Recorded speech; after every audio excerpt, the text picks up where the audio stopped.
about to leave, already packing. Come with me, I'm not really asking.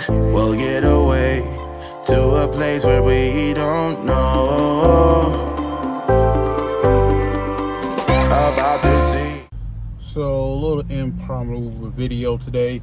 So Marvel's What If series is being completed. It was fantastic. It was almost like in-game level like kind of fight. I was really enjoyable. Remind me of actually reading one part of the comments. And we saw more of the Watcher, especially in the last 2 episodes. And we kind of saw him go at least hold his own a little bit with the what we call him, the Infinity Ultron.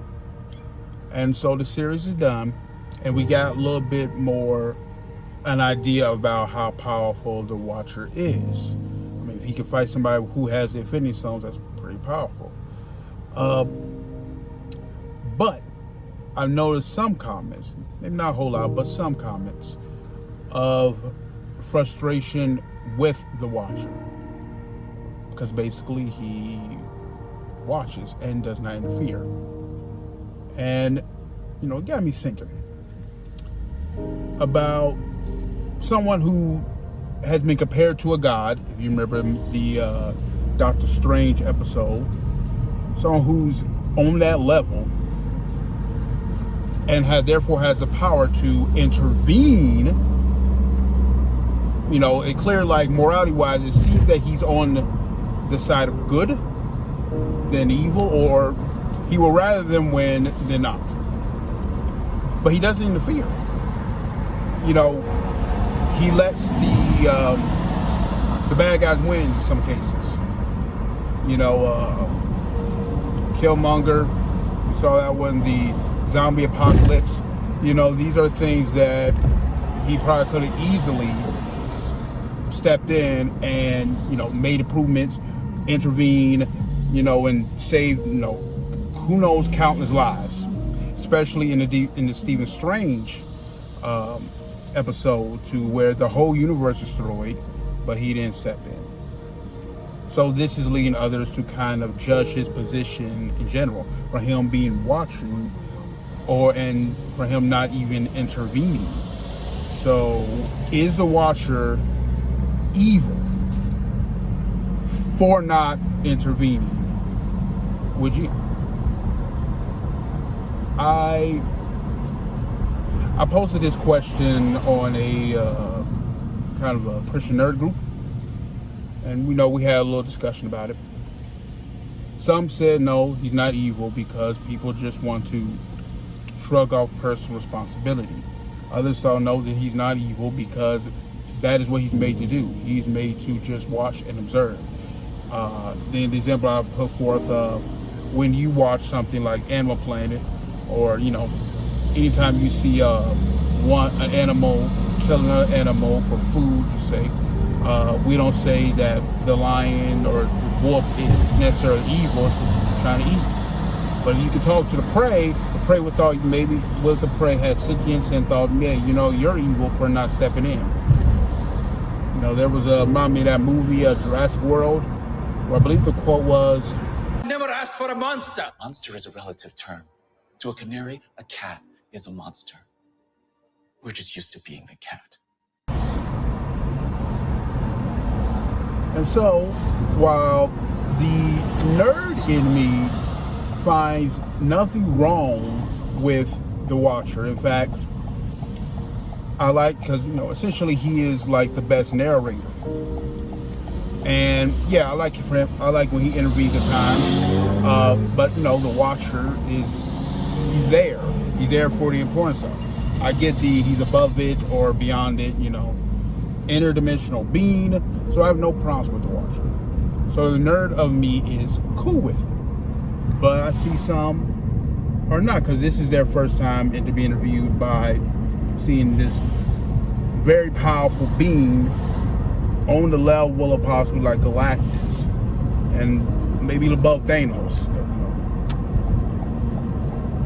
But it's striking me as curious, and I have a theory that what if this watching, never interfering, is how people relate to God. Someone of that godlike power has the power, seems to want to do good, but doesn't, therefore irresponsible, how some would put it. And I felt like making a little short video saying that is so not how God operates.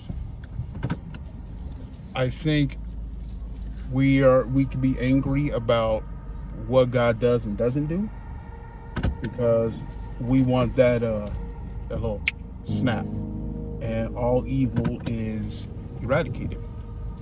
But you gotta realize that God is not just watching, he is intervening. He has intervened, and Jesus Christ is the ultimate intervention. He's not just watching you with your problems, he's also calling you to himself. You may not like the method, or you may not like how the methodology of how God calls you to him, or that he set these things into motion, and then you may question his morality about why he does his things this way. But in truth, there's a higher level. Just like you cannot perceive the thing that God sees, you cannot perceive him. Give me a second to finish this video. All right, so where was I? All right, I'm not gonna make this video super long, but as I was saying that we humanity will disagree with God, saying that he should do more. And I was reading one of these comments, basically saying that the season finale invoked, this kind of thinking in people, that we see God as the watcher, and basically, if God is real and he is good, why is there so much suffering? And my man here put up this, he's quoting Psalms 22, my God, why have you forsaken me? Why are you so far from helping me? From the words of my groaning. Oh my God, I cry by day, but you do not answer, and by night, but find no rest. Yet you are holy, enthralled on the praises of Israel. So, I'm not saying that people watched that and thought, man, God, God's horrible. But I do think that that is something within us that just, there's a lack of humility. There's a lack of not just personal responsibility, but just this perception of, if you are good, if someone is powerful and good, therefore you should help me, which it is correct. God is good, God is powerful, and he does help. He does send help. He does bring intervention. He does send, as he sent a savior, he sent himself. Like I said, there's so much I could go into this, so deeply in this, but I'm not gonna make it too serious. It was a fun episode. I just liked how the Watcher organized the whole thing.